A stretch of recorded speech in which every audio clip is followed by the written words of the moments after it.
ખૂબ ખૂબ આભાર મને આ ઓપોર્ચ્યુનિટી દેવા માટે. આ આપણે તાલાળા ગીર વિસ્તારમાં સૌપ્રથમ આંખની અદ્યતન સુવિધાથી સજ્જ હોસ્પિટલ છે. અહીંયા આપણે બધું જ ઓપીડી સુવિધા, operation theatre, slit lamp, refraction, ત્યારબાદ ફેકો મશીનરીથી થતા મોતિયાના ઓપરેશન, ભેલના ઓપરેશન, બધી જ વસ્તુ આપણે અહીંયા સુવિધા ઉપલબ્ધ કરી છે.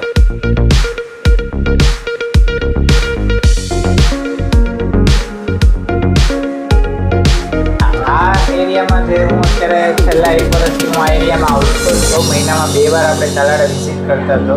તો મેં જાણ્યું કે અહીંયા કોઈ પણ દર્દી વ્યવસ્થિત ટ્રીટમેન્ટ લેતું નથી, વ્યવસ્થિત ડાયગ્નોસિસ નથી થતું. એ બાબતથી લઈને મેં આ હોસ્પિટલ કરી છે કે અહીંના દર્દીનું પ્રોપર ડાયગ્નોસિસ થાય, પ્રોપર ટ્રીટમેન્ટ મળે, પ્રોપર મશીનરી ઉપર તપાસ થાય અને ત્યારબાદ આપણે ટ્રીટમેન્ટ કરીએ તો દર્દીને બેસ્ટ રિઝલ્ટ બેસ્ટ ટાઈમની અંદર મળી શકે.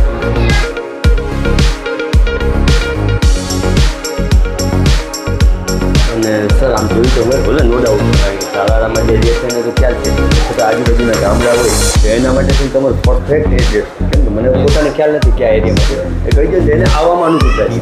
આપણે આ તાલાળા ગીર પંથકમાં જે તાલાળા ગીર વિસ્તારમાં પ્રોપર વચ્ચેના ભાગમાં જ છે. આપણે બસ સ્ટેન્ડ અને ગુંદરણ ચોકની વચ્ચોમાં જ આ હોસ્પિટલ છે. એક્ઝેક્ટ કન્યા શાળાની પાછળ શીતલ રેડીઓવાળી ગલી કહેવાય, હવેલીવાળી ગલી કહેવાય, ત્યાં પહેલા માળે મારુતિ કોમ્પ્લેક્સમાં નેત્રમણી આઈ હોસ્પિટલ ડૉક્ટર જય રાઠોડ.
તો દર્શક મિત્રો, સર્વ ગીર પંથકના વ્યક્તિઓ છે ને જે ખુશખબરીના સમાચાર કહેવાય તો અદ્યતન નવી જે મશીનરી અને ભવ્ય આંખની હોસ્પિટલનું ઓપનિંગ થઈ રહ્યું છે. આમ તો મારા ભાણે જ છે અને સાહેબને આ મારી દ્રષ્ટિએ કંઈક ત્રીજી ચોથી હોસ્પિટલ છે, કેટલા મને ખ્યાલ નથી, પણ છતાંય હું આવ્યો છું અને સાહેબ સાથે વાત કરી. સાહેબ, આપણે જે હોસ્પિટલ છે આંખની અંદર શું મશીનરી છે અને કઈ કઈ જે રોગ હોય એના તમે નિષ્ણાત છો, કઈ કઈ બાબતના સોલ્યુશન થઈ જાય એમાં દર્શક મિત્રો દર્શન કરું. ખૂબ ખૂબ આભાર મને આ ઓપોર્ચ્યુનિટી દેવા માટે. આ આપણે તાલાળા ગીર વિસ્તારમાં સૌપ્રથમ આંખની અદ્યતન સુવિધાથી સજ્જ હોસ્પિટલ છે. અહીંયા આપણે બધું જ ઓપીડી સુવિધા, operation theatre, slit lamp, refraction, ત્યારબાદ ફેકો મશીનરીથી થતા મોતિયાના ઓપરેશન, ભેલના ઓપરેશન, બધી જ વસ્તુ આપણે અહીંયા સુવિધા ઉપલબ્ધ કરી છે. અને અહીંયા આખો દિવસ હોસ્પિટલ ખુલ્લી જ રહેશે. બધી જ વસ્તુ અહીંયા જ ગમે ત્યારે થઈ શકશે અને ટૂંક સમયમાં જ આપણે કાલથી જ બધી ઓપીડી ચાલુ થઈ છે. ખૂબ ખૂબ આભાર. અને સાહેબ, કદાચ પૂછી ખાલી આપણે માની લો કોઈ આ એકના બીક પ્રશ્ન હતા મોટા તો એને જુનાગઢ જવું પડતું અથવા આમ કોડીનાર બાજુ જવું પડે. તો અત્યારે આ પંથકની અંદર તમારી પાસે જે મશીનરી છે એવી કોઈ હોસ્પિટલ ખરી? ના, આ એરિયામાં જે હું અત્યારે છેલ્લા 1 વર્ષથી હું આ એરિયામાં આવતો તો મહિનામાં 2 વાર આપણે તાલાળા વિઝિટ કરતા હતો. તો મેં જાણ્યું કે અહીંયા કોઈ પણ દર્દી વ્યવસ્થિત ટ્રીટમેન્ટ લેતું નથી, વ્યવસ્થિત ડાયગ્નોસિસ નથી થતું.